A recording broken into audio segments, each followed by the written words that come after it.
Assalamualaikum warahmatullahi wabarakatuh. Sahabat Eco Farming, gulma sebetulnya tidak menjadikan satu hal yang wah. Kita harus bisa memposisikan kapan waktu yang tepat pengendalian gulma itu. Oke, kita mulai ya. Yang perlu diperhatikan yang pertama adalah tanah. Tanahnya seperti apa? Ya. Terus juga air. Terus juga tanaman itu sendiri dan lingkungan lainnya. Nah, ini yang menarik nih Bapak Ibu sekalian, sahabat petani Indonesia, terutama para mitra PTBS. Nah, ada satu hal yang memang petani harus tahu permasalahan, harus tahu solusinya. Apa itu? Gulma. Oke, sebelum kita lanjut ke pembahasannya lebih dalam, bagi yang belum likes, silakan likes dulu. Bagi yang belum subscribe, jangan lupa tombol subscribe-nya. Dan bagi yang masih belum memahami, nanti setelah video ini silakan komentar ya. Nanti kami akan jawab permasalahan yang dihadapi dan akan dicarikan solusi yang tepat. Bagi yang merasa puas dengan video edukasi kami, silakan share sebanyak-banyak kepada siapapun demi untuk kemaslahatan umat, terutama pertanian Indonesia yang semakin hebat.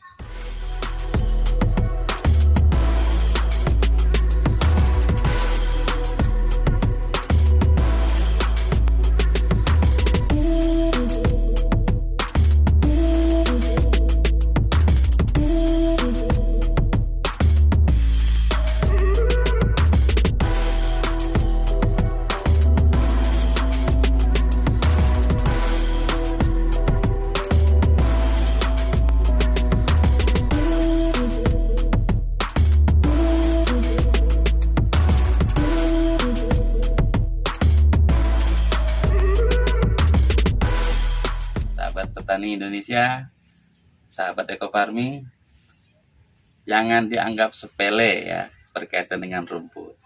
Nah, ini satu poin. Mungkin petani bilang rumput, tapi kami bilang gulma. Apa itu gulma? Gulma adalah sesuatu yang tumbuh ya, tidak diinginkan oleh si petani atau oleh yang menanam. Itu namanya gulma. Contoh, Bapak Ibu sekalian tanam padi keluar seperti ini. Nah, itu juga jadi gulma. Bagaimana kalau keluar seperti ini? Juga sama gulma. Nah, apalagi tanaman misalnya dari tanam padi keluar jagung. Jagung itu gulma. Begitupun sebaliknya.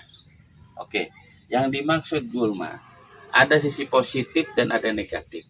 Tapi yang terpenting Bapak Ibu sekalian, Allah Subhanahu wa taala dalam hal ini, sebelum tanaman itu ditanam oleh manusia, tumbuhan akan tumbuh dengan sendirinya dengan kuasa Allah, termasuk rumput.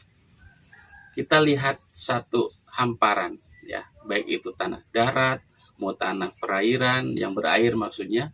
Kalau di situ masih ada tumbuh rumput, berarti tanda-tanda kehidupan ada.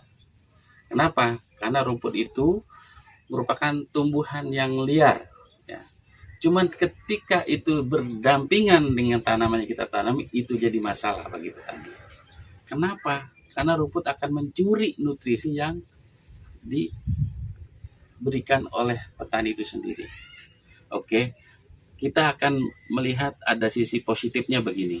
Mungkin bagi peternak ya, peternak itu artinya yang punya domba, sapi, dan lain sebagainya, itu butuh berkah.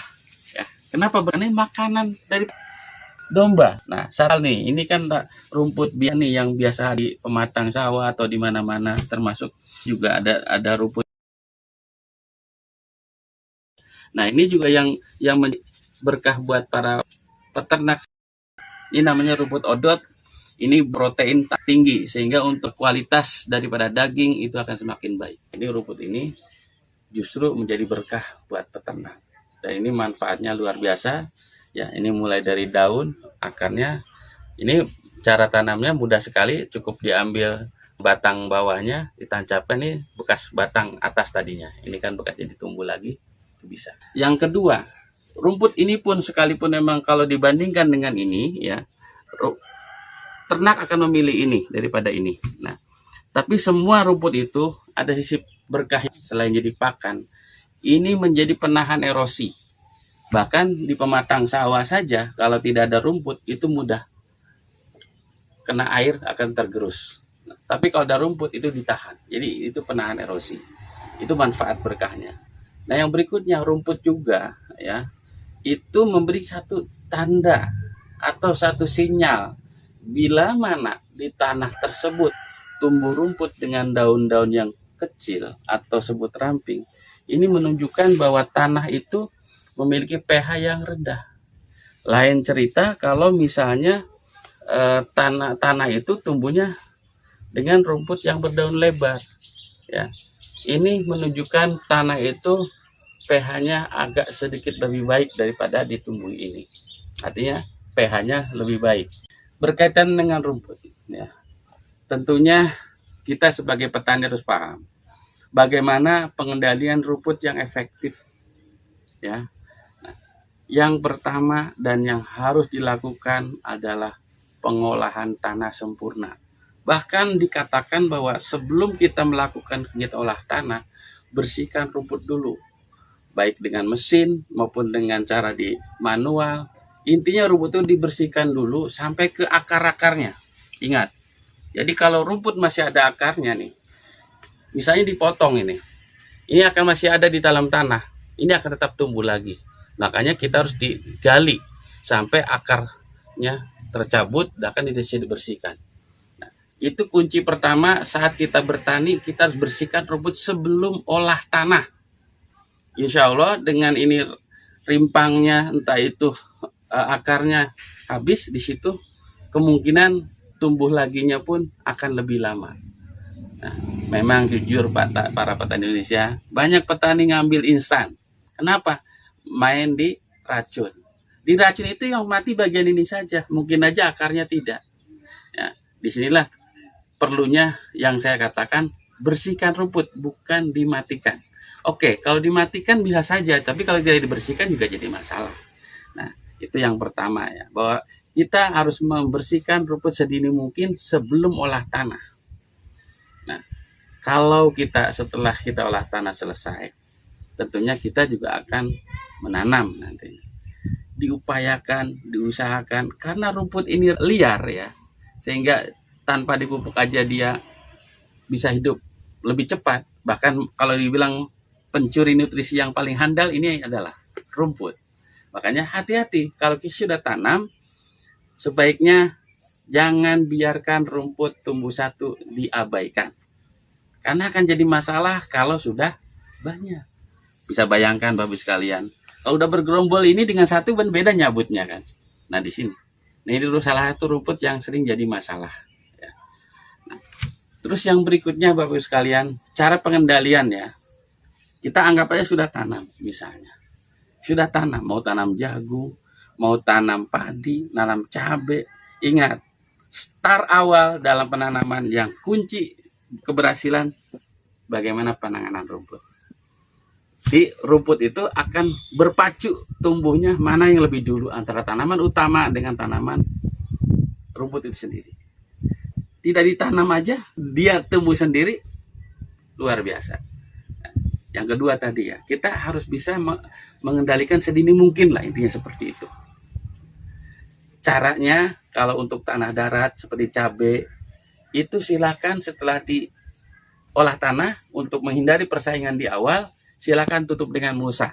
Itu salah satu pengendalian dari rumput yang paling efektif, yaitu dengan mulsa. Karena dengan mulsa, saya meyakinkan tidak bisa tumbuh. Itu paling efektif kalau kita mengendalikan rumput di awal dan di tanah darat. Kalau di sawah, selain tadi pra-olah tanah harus dikendalikan, juga kita harus menjaga ritme air. Karena di sawah itu untuk pengendalian gulma salah satu yang paling efektif dengan perendaman air. Ingat, rumput tidak akan tumbuh bila terendam, terkecuali rumput itu ngambang di air. Itu lain cerita, itu beda lagi. Nah, di antara pengendalian rumput ya, ketika kita sudah tanam, sebisa mungkin kita harus membersihkan dengan cara dicabut, dengan cara kita digaru, atau dengan mesin modifikasi, alat matun dan sebagainya, semata-mata selain kita membersihkan rumputnya, ya, kita akan mengeburkan tanahnya. Ingat, perakaran, semakin tumbuh tanaman itu besar, akar semakin panjang, dan itu butuh ruang yang juga baik. Makanya proses pengendalian gulma setelah tanam itu jadi hal yang wajib. Ingat, dengan cara yang lebih mudah dulu, dengan kita membersihkan dulu, jangan main kimia dulu. Kenapa?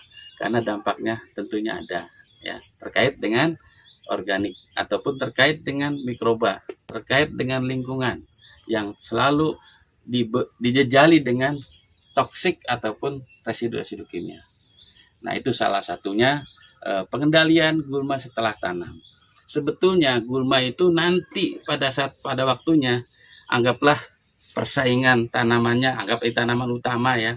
Nah, ini kalau sudah melebihi dari tanaman rumputnya, ini aman. Jadi nggak perlu diinikan lagi karena pencurian ini udah besar. Jadi ini startnya akan lebih dulu mana. Berkaitan dengan pengendalian gulma, pada prinsipnya kita harus memahami kapan kita waktu yang tepat pengendalian gulma. Yang pertama adalah sebelum olah tanam. Yang kedua adalah setelah tanam, usia masa vegetatif, di mana posisi antara tanaman dengan gulma harus lebih dulu tanaman tumbuh daripada gulmanya. Untuk tanah darat, silahkan gunakan mulsa. Kalau untuk tanah yang berair, silahkan atur air itu supaya ketika tumbuh rumput terendam, dengan sendirinya akan terkendalikan dan mati. Ya, baik Bapak Ibu sekalian, sahabat petani, sahabat eco farming, berkaitan dengan gulma sebetulnya tidak menjadikan satu hal yang wah. Kita harus bisa memposisikan kapan waktu yang tepat pengendalian gulma itu. Oke, itu saja barangkali tips dari saya, bahwa kita bertani selain kita memupuk, juga kita perlu merawat tanaman supaya pupuk yang kita berikan tidak dicuri oleh rumput. Terima kasih atas perhatiannya, semoga bermanfaat. Salam eco farming, lahan subur, petani makmur. Assalamualaikum warahmatullahi wabarakatuh. Terima kasih sudah nonton video YouTube saya, Haji Mak Munir Channel, Solusi Cerdas Bertani.